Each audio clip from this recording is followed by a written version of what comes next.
राजा वीरेंद्र सिंहासन पर विराजमान है, अधिकार और उदारता का आभास कराते हुए, जबकि सूर्यगढ़ राज्य दरबार समृद्धि को दर्शाता है।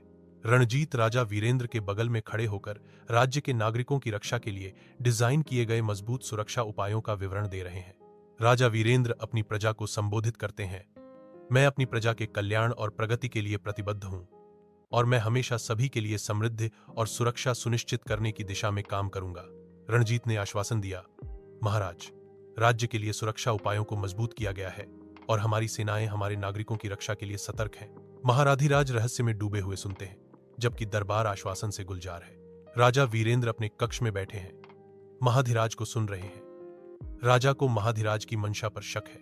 महाराधिराज बोलते हैं, रणनीतिक सलाह देते हैं जो राज्य को खतरे में डाल सकती है। युवराज समर कक्ष में प्रवेश करते हैं, अपने पिता को सम्मानपूर्वक प्रणाम करते हुए। युद्ध के मैदान में रणजीत और उसकी सेना भयंकर युद्ध में दुश्मन से भिड़ते हैं। टकराती हुई स्टील और युद्ध की चीखों का एक सिम्फनी हवा में भर जाता है।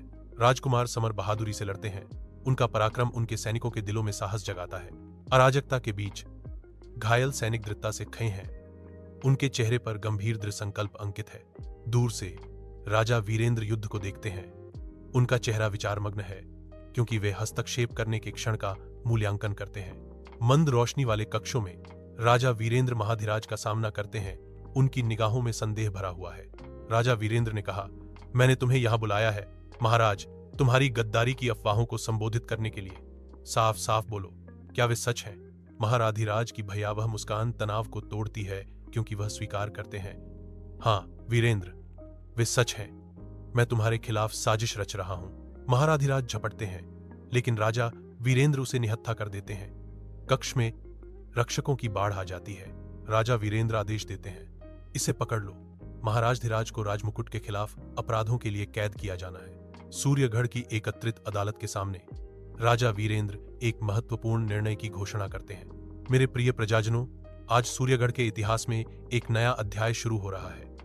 बहुत सोच विचार के बाद मैंने युवराज चिलीज को सिंहासन का उत्तराधिकारी बनाने का फैसला किया है। राजा वीरेंद्र ने घोषणा की।